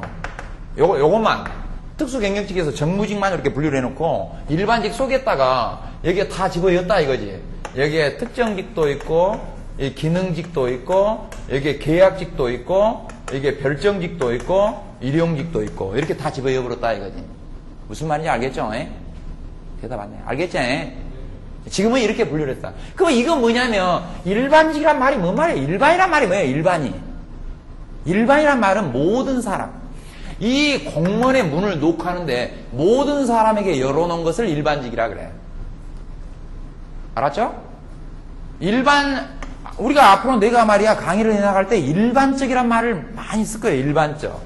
일반적 또는 추상적 이런 말을 많이 써. 개별적, 구체적 이런 말을 많이 쓰는데 일반적은 여러 사람을 이야기하는 거이고 불특정 다수인 요건 한 사람을 지칭한 법률 용어이고 요건 여러 사례, 물을 지칭한 용어이고 요건 하나의 사례, 물을 지칭한 용어예요. 그러니까 법에서 규정하고 있는 이렇게 인과 물과 인과 물에 대해서 이야기한 것이지. 사람이냐 사물이냐. 알았죠? 그럴 때 이렇게 일반직이다 그러면 일반이란 말이 나왔지 않습니까? 여러 사람에게 문호를 열어놨다는 겁니다. 그러니까 이게 시험을 통해서 들어간다는 거죠. 근데 여기는 뭐예요? 정무직은 뭐예요? 정무직은 여러 사람이 아니죠. 선거에 의하여 취임하거나 대통령 선거하고 뽑죠? 그게 대통령 정무직이요. 이번에 4대 선거, 지방선거 4대 선거 했죠? 광역단체장, 광역단체 의원, 기초단체장, 기초단체 의원. 선거를 통해서 들어갔죠? 그럼 그런 사람들도 다 뭐냐면 정무직 공무원이에요. 선거를 통해서 들어간 거. 국회 임명동의를 요한 사람들 있지. 국회 임명동의. 그 다음에 대통령이 정치적으로 임명한 사람들이 장관, 차관, 청장, 각급 청장 다 대통령이 정치적으로 임명하지. 대통령이 이 사람도 임명권자가 누구냐? 대통령이 임명하죠? 실장, 대통령이. 그러니까 이게 정무직이지. 실장이나 차장은 대통령이 임명하거든. 그러니까 이 사람은 정무직이에요. 이 사람은 정무직 공무원이에요. 근데 여기는 뭐다고, 여기는? 별정직이다 그 말이지. 별정직이 아니라 특정직 공무원이다 그 말이지. 여기는 정무직인데 뭘로 임명하니까? 대통령이 정책으로 임명하니까 정무직 공무원인데 여기는 뭐예요? 여기는 특정직 공무원이다 이거지. 알겠지? 대답하네요. 알겠죠? 근데 지금 현재는 요거 1급, 3급은 요것은 계급을 폐지해버리고 이 계급을 폐지해버렸어. 계급을 폐지하고 뭘로 운영하냐면 고위공무원단으로 운영하잖아. 고위공무원단으로 운영해. 공무원단으로 이렇게 운영을 하고 있어. 근데 실제 계급은 폐지됐지만 고위공무원단으로 운영하고 있어. 왜 고위공무원단으로 이렇게 운영하냐? 직무? 성과급을 지급하기 위해서, 성과급. 성과급제를 적용하기 위해서. 일의 성과에 따라서, 성과 계약을 체결하고 일의 성과에 따라서 1등급부터서 1등급부터서 5등급까지로 나눠가지고 5등급까지로 나눠서 보수가 틀래, 보수. 돈이 틀래. 성과가 제일 높은 사람은 1상급 계급을 통합적으로 운영하면서 성과 계약을 체결해서 1년 성과 계약을 맺어요. 그래서 그 성과를 제대로 달성한 사람은 1등급을 주면 가장 높은 보수 주고 차등을 둬. 5등급까지. 여기는 그래요. 근데 여기는 그러지 않아. 4급부터서 9급까지는 그러지 않아. 딱 보수가 딱 법령에 규정되어 있지. 딱 정해져 있다 이거지. 여러분들은. 알겠습니까? 대답하네. 알겠어요? 그러면 여러분들이 시험에 합격을 했어. 여기 시험에 경호 7급에 합격을 했어. 그러면 들어가면 경호실에, 대통령 경호실 이 직제 편제를 보니까 어떻게 생겼냐면 이렇게 생겼잖아. 이 위에가 뭐가 있다 그랬어? 실장이 있다 그랬지? 대답 않지? 그 아래가 뭐가 있다 그랬어? 차장이 있다 그랬지? 그 아래가 이제 경호 공무원이 이렇게 있잖아. 이렇게 있잖아. 근데 그 안에가 어떻게 기관을 편제를 했냐면 이렇게 편제를 해놨지. 여기에 1번이 기획실을 갖다 이게 편제해놨지. 기획실을 편제해놓고 2번이 경호본부다 그래갖고 경호본부. 그 다음에 3번이 경비본부 이렇게 해놨잖아. 그렇지? 그 다음에 안전본부 4번이 안전본부 그 다음에 안전본부야. 그 다음에 5번이 지원본부 이렇게 5개로 편제를 해놨어. 그러면 정말로 경호원이 될 사람, 그 사람은 경호원은 요리 들어가요. 경호원은 대통령 근접에서 경호 있잖아. 그 경호원은 막 무도 유단자 아니면 특채야. 이건 완전 특채야. 군대에서 뭐 저격수, 군 생활에서 사단 전체에서 1등을 했다. 저격수다. 이러나 뭐 태권도 뭐 국가대표다. 뭐 이렇게 뭔 경력이 있어야 돼. 이런 사람들이 이게 경호관으로 들어가. 경호원으로. 알았지? 대답 안 하는 거 봐라. 알았지? 그 다음에 경비본부는 뭐냐면 청와대 외곽 그 경비를 쓰고 있는 101 경비단 있지? 경찰이 맡고 있거든, 이거. 경찰이 맡고 있거든. 경찰이 맡고 있는데 이 경비본부를 둔 이유는 뭐냐면 여러분들이 여기에 들어가서 근무할 수도 있고 여기에 들어가서 7급으로 합격해서 여기 들어가서 근무할 수도 있고 여기 들어가서 근무할 수도 있고 여기 다 들어가서 근무할 수 있잖아요. 경호실이 이렇게 생겼으니까 뭔 말인지 알겠지? 근데 여러분들이 경호를 한다거나 경비 청와대 그 경찰처럼 101 경비단처럼 가서 외곽 경비를 쓰고 그런 게 아니고 행정적인 일을 해. 행정 업무를 수행해. 행정 업무를 수행한다니까. 야, 101 경비단에서 청와대 외곽 경비를 쓰고 있으면 경호실에서는 안에서 주야로 관리해야 돼, 안 해야 돼? 관리해야 돼, 안 해야 돼? 상황실이 있을 거 아니야. 이 경비 본부에 상황실이 있을 거 아니야. 그래서 관리해야지. 제대로 지금 하고 있나, 근무 교대가 제대로 이루어지고 있나, 있지 않나. 이거 관리를 해야지, 위에서. 모니터 보고 항상 여러분들이 그 경비를 지금 제대로 활동을 하고 있나, 안 하고 있나, 경찰이 지금 제대로 하고 있나, 안 하고 있나, 관독을 해야 된다, 관리 감독을 해야 된다니까? 알겠어? 그 다음에 경호원이 말이야. 그만 그 무도 뭐 유단자다 뭐 사회 저격수다 뭐 이런 애들이 특채로 들어가갖고 경호본부로 딱 떨어졌어. 근데 여러분들이 가서 경호본부 그 애들 아니야. 여러분들은 그런 사람 아니야. 여러분들 시험에 합격해서 그 사람들이 경호 행사가 있을 때 어떻게 너희들은 가서 어떻게 업무를 처리하고 이런 것들을 지시하고 이렇게 관리해 주는 거야. 사후적인 관리를 해주는 그 여러분들은 팀이야. 시험에 합격하면 업무 가서 막 뭐 경호고 막 그런 거 아니야. 뭔 말인지 알겠어? 대답하네. 알겠지? 그러니까 이 속에 들어가서 여러분들은 행정적인 업무, 그런 일들을 한다 그 말이지. 알았죠? 에? 그러니까 여러분들에게 강력하게 막 무엇을 뭐 태권도 국가대표 이런 자격증을 요구한 거 아니야. 정말로 그렇게 뭐가 돌아가야 돼? thinking. 머리가 돌아가야 돼, 머리가 돌아가려면 여러분이 100문제를 보지만 경호 복교하고 경호학 이론이 제대로 머릿속에 있어야 돼, 없어야 돼? 있어야지. 그래야지 관리 감독을 할 거 아니야. 사람을 어떻게 관리하고, 어떻게 경호는 하고, 어떻게 너희들은 지원을 어떻게 나가고, 이걸 알아야 될 거 아닌가. 그러니까, 시험도 중요하지만, 여기에서는 절대 틀리면 안 돼, 문제를. 시험도 중요하지만, 보다 중요한 것은 뭐냐면, 그런 지식이 머릿속에 있어야지만, 여러분들이 들어가서 업무를 제대로 수행해 나갈 수가 있다, 이거지. 그래서 꼭 이게 경호 복교하고 경호학은 정말 필요한 거예요. 자, 이렇게 여러분들이 시험에 합격해서 들어간다면 이런 일들을 갖다 행정 업무를 수행한다 이거야. 알았지? 자, 그러면 즉 경호원과 경호원이 피경호원을 경호 객체를 경호함에 있어서 그 목적은 이런 국내외 주요 인사의 신변을 보호하고 내가 그랬다.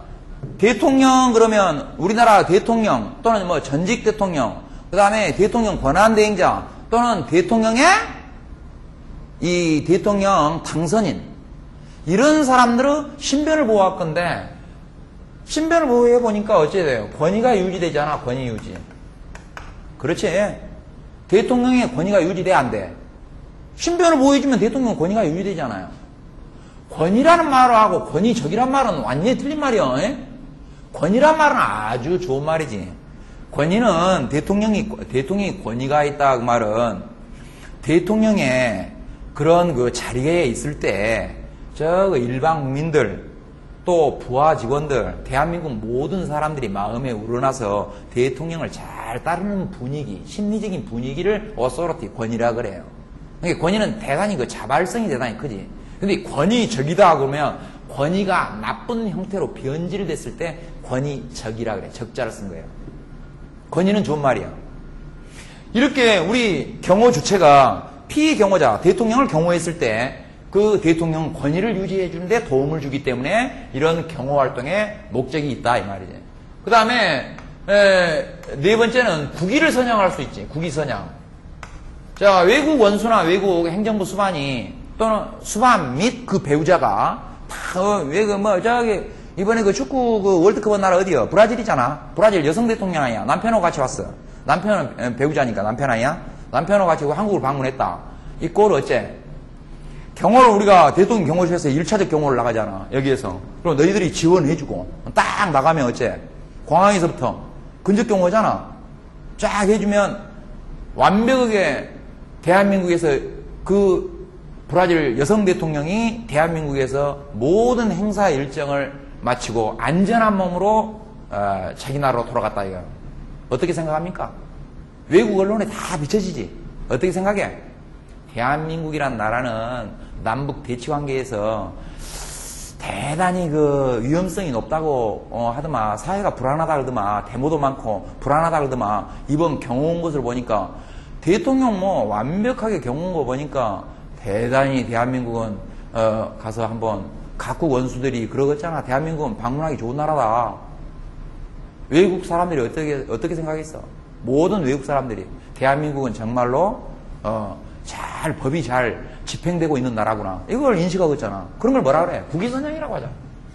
국위선양이라고 하잖아. 그 다음에 다섯 번째는 마지막으로는 이 사람과 이 사람 관계를 미안해요. 이 사람과 여기에 누가 있어? 일반 국민들이 있잖아. 일반 국민들. 환영자들. 환송자들이 여기가 있을 거 아니야. 이 사람과 이 사람 간에 바로 친화를 도모해 줄 수 있잖아. 지난번에 대통령 그 후보자로 이번 선거 말고 그 앞 선거에서 박근혜 그 대통령 이번에는 당선했지만 그 전에는 후보자였잖아. 그래가지고 그 경선 과정이 있었지. 여당에서 이명박하고 그때 이명박이 이제 경선에서 이제 우승해가지고 대통령 당선자로 나와서 대통령 당선이 됐는데 그 경선 과정에서 박근혜 씨가 그때 칼 맞은 거 얼굴에 칼 맞은 거 알죠? 그러지? 자, 왜 칼 맞아버렸어? 뭔가 경호를 잘 못해서 칼 맞아버렸잖아. 그러면 그런 것들을 신변 보호 활동을 잘 못했다 이거야. 경호에 지금 허점이 드러났다는 거지. 허점이 노출됐다는 거지. 그러면 봐라. 여기에 경호를 완벽한 경호를 했을 때 이 사람과 이 사람 관계도 원만하게 맺어줄 수가 있잖아. 그런 걸 뭐라 그러냐면 환영 환송자 간에 이 사람과 환영 환송자 간에 친화를 도모할 수 있다 해서 친화 도모. 이런 것이 바로 이 5개가 경호 목적이야. 알겠어? 5개가 경호 목적. 이 목적을 달성하기 위해서 한 사람이 해야 된다 그래서 조직적인 부대 활동을 해야 된다. 조직적인 부대 활동을 해야 되겠지. 그럼 조직적인 부대 활동은 조직은 이 경호 조직이라는 일정한 이 특징이 있겠잖아. 경호 조직의 이 특징이 이렇게 있겠잖아. 특징이 있을 거이고 경호 조직은 어떤 원리 원칙에 입각해서 편제를 해야 될 거 아닌가. 편제. 구성상의 어떤 원칙에 입각해서 편제를 해야 될 거 아닌가. 그래야 되겠지? 야, 경호 조직의 특징이다 그 말은 무엇과 비교했어요? 일반 행정 조직과 비교해서 경호 조직은 이러이러한 특징이 있다 그 말이거든. 일반 행정 조직은 긴급성이나 급박성이나 상황, 관계에 아주 신속하게 대처할 필요가 있어? 필요 없지. 근데 경호 조직은 기동성을 유해해요. 기동성. 응? 지금은 교통통신이 발달하고 그 다음에 세계가 정보화 시대에 이렇게 세계가 지금 21세기 정보화 세계에 진입해 있기 때문에 바로 이런 이 피경호자들, 경호원이 피경호자를 경호함에 있어서 많은 위험적인 재앙 요소에 노출돼 있어. 그것도 아주 전 세계적으로 암살도 있고 테러 집단도 있고 우리나라는 남북 대치 관계에 있고 그러지 상황적인 이런 급박성이 있잖아. 그러면 이게 신속한 대처를 해야 돼, 안 해야 돼? 해야 되죠. 그러기에 이 기동성을 요하는 기동조직으로 편제가 돼야 된다, 이게. 그러면서 바로 한 사람에 의해서 일사불란하게 이게 편제가 돼야 한다. 이런 식으로. 한 사람에 의해서 일사불란하게 이 조직이 편제가 돼야 된다, 이거예요. 알겠어요? 그것도 뭐예요? 내가 그랬지. 이 사람으로부터 시작해갖고 1급부터 9급까지 쫙 일사불란하게 편제돼 있잖아. 그렇습니까? 이걸 딱 한마디로 뭐라 그냥 계층성이라 그래. 계층성을 띠고 있어야 돼. 계층성을 띈 이런 조직이 지금 여기 경호 조직이 커요, 적어요? 대단히 크지. 그래, 안 그래? 계층성을 띈 이런 대규모 조직을 뭐라고 이야기하냐면 관료제 조직이라 그래. 따라봐. 관료제 조직이란 대규모성을 띤 계층제 형태의 조직. 요거 이 글자와 이 글자가 있는 이런 조직을 관료제 조직이라고 하거든. 알겠어? 그리고 이렇게 파트별로 말이야. 파트별로 이렇게 분화가 돼 있지, 분화. 그래야지 여기서 전문적인 요 사람하고는 이게 전문적인 분야가 같아요, 틀려요? 이건 경비한 일이고, 이건 경호하는 일이잖아. 신변 보호하는 일이고, 이건 물적 설비를 경비한 일이고. 전문 분야가 같아요, 틀려요? 다 다르지? 그러지? 그런 걸 뭐라 그러냐? 이렇게 다르다. 그런 걸 뭐라 그래? 전문화라 그래, 전문화. 전문성, 전문화. 세분화, 분화라 그래, 분화돼야 돼, 이렇게. 맡은 역할이나, 맡은 그 지위나 그 체계가 분화돼야 돼. 그러면서 통일적으로 한 사람에 의해서 지휘 감독을 받아야 되거든. 전문적으로 이게 일이 분화돼야 되거든. 요일이 전문적으로 분화돼야지만 전문적인 그런 그 분화에 의해서 한 사람의 지휘 통기를 받아야 돼. 알겠지? 전문적으로 분화돼야 돼. 그러면서 경호조직은 널리 일반 국민에게 경호조직이 이렇다. 이번에 누구 경호 나간다. 이렇게 널리 공개하고 알려야 됩니까? 덜 공개하고 알리지 않아야 됩니까? 덜 공개하고 알리지 않아야지. 그래야지 경호 목적을 달성할 수 있잖아. 그래서 경호조직은 다른 우리 행정정보 공개에 관한 법률이 있어. 행정정보 공개에 관한 법률 중에서 우리 경호 업무는 제외사항이야. 제3조 제외사항. 왜 그러냐. 은밀성, 비밀성을 띄어야 돼. 업무가 이런 업무를 효율적으로 이런 목표를 달성하려면 비밀성을 띄고 폐쇄성을 띄어야 되겠지. 개방성을 띄고 공개성을 띄어서는 안 되겠지. 그래. 폐쇄성, 비밀성 요걸 띄고 운영이 돼야 된다 이 말이에요. 경호조직은 이런 특성을 갖고 조직이 운용돼야 된다 이 말이에요. 알았지? 그러면서 명령도 어떻게 말하냐. 한 사람에 의해서 명령을 쫙 일사불란하게 받아야 되겠지. 이걸 주의 단일성, 명령 통일 원리, 주의 단일성 원칙, 명령 통일성 원칙이라고 해요. 그러면서 이런 파트가 전부 다가 뭘로 돼야 돼? 통일적으로 운영돼야 되겠지. 통일적. 통합적으로 운영돼야 되겠지. 그것을 역할체계의 통합성, 역할체계의 통일성이라고 해요. 이런 부서, 이런 부서가 협력해야 돼, 안 해야 돼? 협력해야죠. 협력성 원칙이라고 그래요. 협력성 원칙. 알겠습니까? 한 사람에 의해서 조직이 운용돼야 돼? 아니면 조직의 부대 활동으로 운용돼야 돼? 조직의 부대 활동으로 해야 돼. 개인적인 활동이 아니야, 경호 활동은. 조직적인 부대 활동에 의해서 운용할 때 이런 목표를 효율적으로 달성해 나갈 수 있다는 겁니다. 알겠습니까? 대답 안 해. 알겠어? 그러면 경호 활동 요놈은 어떻게 해야 되냐, 요놈은 궁극적으로 영어로 쓰면 플랜. 따라해봐, 플랜. do, C. 플랜 do C. 플랜 do C에 의해서 이런 활동을 해나가야 돼. 플랜 do C에 의해서 해야 돼. 알았지? 이 플랜 do C에 의해서 한다면 이걸 효율적으로 달성해 나갈 거.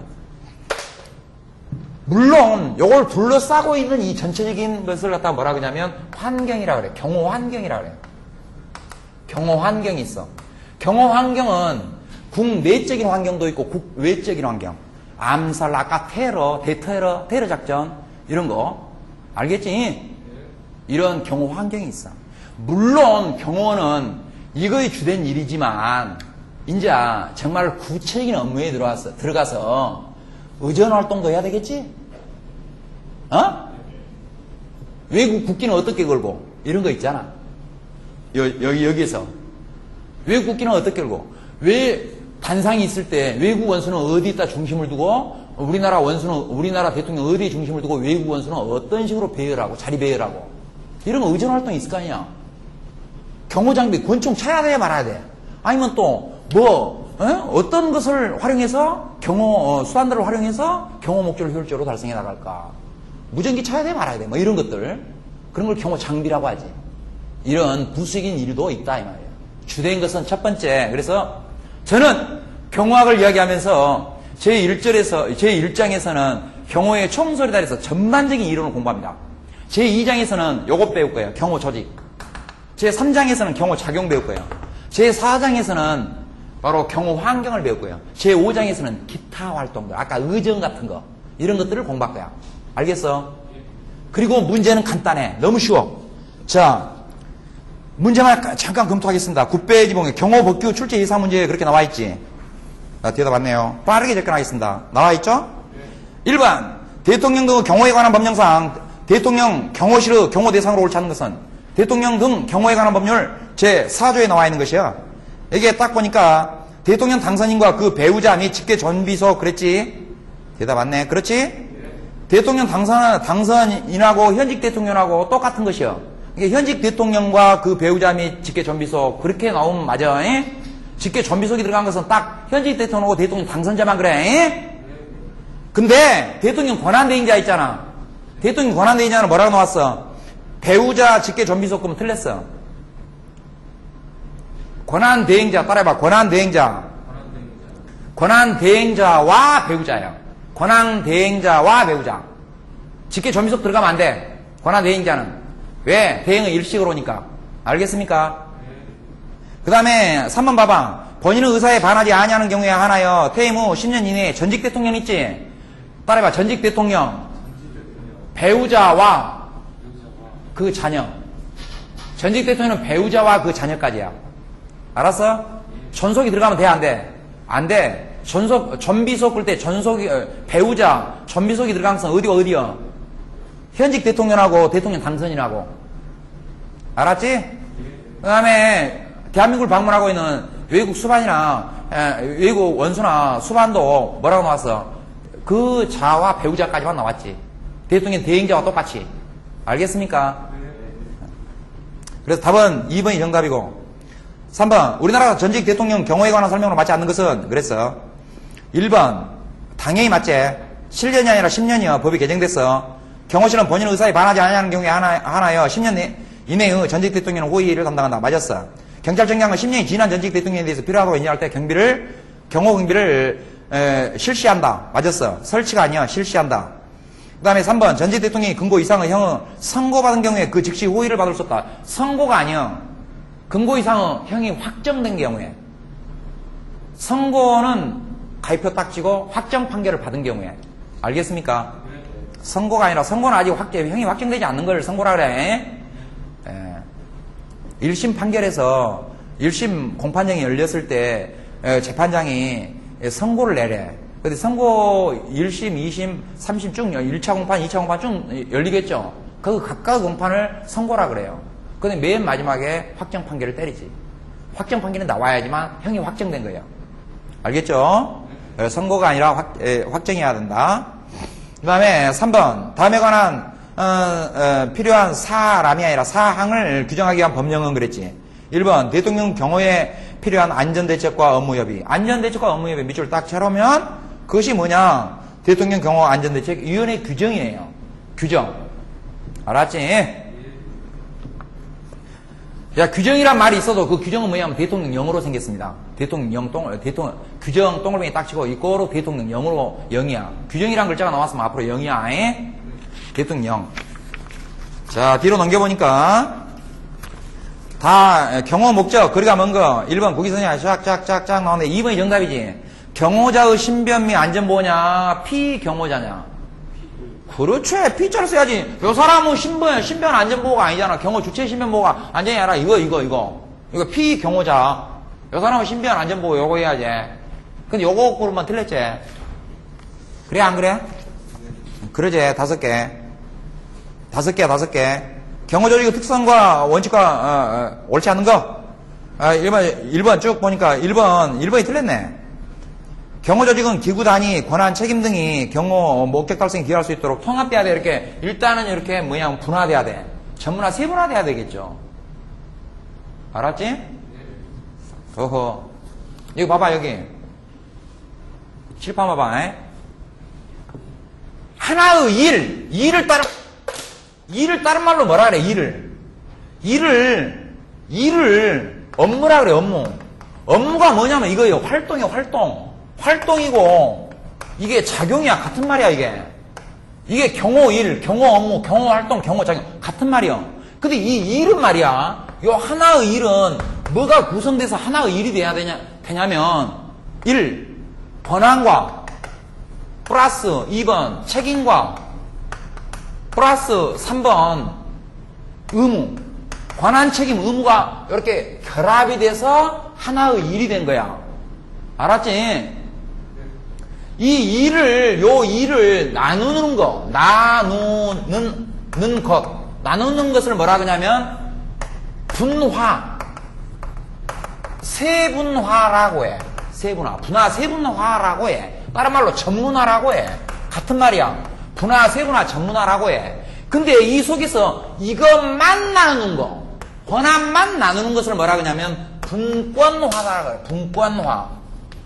분권화라고 해. 권한만 나누는 것은 분권화야. 근데 일 전체 요놈을 나누는 것은 뭐냐면 세분화야, 세분화. 세분화하면 전체로서 통일성 확보가 곤란하지. 일을 전문적으로 처리하는 데는 좋잖아. 전문적 일 처리가 좋잖아. 일 처리가 이게 아주 높잖아. 근데 통일 조정이 힘들잖아. 통일 조정이 곤란하게 되잖아. 많이 나눠버리면 이게 곤란하게 되잖아. 알았지? 그러면 우선은 전문적으로 일 처리해야 되니까 이렇게 분할을 해야 돼. 일 처리를 전문적으로 해야 되니까 이렇게 여기 권한과 책임 의무, 권한 책임 의무를 이렇게 분화해야 되죠. 일을 전문적으로 처리해야 되니까. 그래야 되잖아요. 그래 안 그래? 그렇게 권한 책임 이렇게 나오면 우선적으로 일을 갖다 분할을 시켜놓고 그 다음에 무엇을 해야 돼? 통합 조정을 해 나가야지. 분화가 우선이요. 분화가 우선. 분화를 먼저 해놓고 그 다음에 요 사람 한 사람에 의해서 통합 조정을 해 나가야 돼. 한 사람이 통합 조정하잖아. 알았지? 그러니까 1번이 틀렸어요. 통합이 먼저 한 거야 아니고 분할을 먼저 해. 그리고 전체로서 한 사람에 의해서 통일적으로 운영해야 돼. 통합적으로 운영해야 돼. 알았지? 그 다음에 그래서 권한 책임 이렇게 글자가 딱 나오면 분화 이렇게 딱 해야 되고 밑에 만약에 통합이라는 글자가 나오려면 역할 체계, 통일이 나오려면 역할, 한 사람의 역할 체계 이렇게 나오면 그거 통합이라는 글자가 나와야 돼. 알았지? 권한 책임이라는 글자가 나오면 분화가 나와야 되고 역할 체계란 말이 나오면 통합이라는 글자가 나와야 되고 통일이 나와야 되고 한 사람에 의해서 통합되고 통일돼야 되니까. 3번 각국 국가 원수 경호기관으로 연결이 잘못된 것은 그랬다. 잘못 연결한 것은 그랬다. 다 맞아요. 미국의 SS다, 시크릿 서비스다에서 비밀 경호국 맞고 런던 수도경찰청 소속하에 있는데요. 왕실 및 외교관 경호대 맞고 프랑스 경찰청 경호국 맞습니다. 독일 연방범죄수사국 맞습니다. 일본은 황궁 경찰본부, 황궁 천황 경호기관이야. 천황이니까 황궁이다. 황궁 경찰본부 일본. 틀렸어요. 자, 여러분 오늘 내가 경호법규와 경호학을 대충 어떻게 구성이 됐다 이걸 대충 확인해 봤는데 너무 어렵게 생각하지 마세요. 제가 정리해주고 제가 해준 대로 이거 시험에 나와. 강의하면서 나는 그래. 이거 시험에 나와. 이거 안 나와. 이거 어떻게 나와. 이거 구체적으로 이렇게 출제될 거야. 딱 그것만 하면 돼요. 알았습니까? 네. 여러분 너무 막 잡다하게 지금 뭐 한두 과목입니까? 너무 잡다하게 하지 마세요. 내가 해준 대로만 하면 돼요. 그대로 하면 여러분 12문제 다 맞출 수 있습니다. 확신하십니까? 네. 믿습니까? 네. 믿으면 박수 한번 쳐보십시오. 네, 수고했습니다.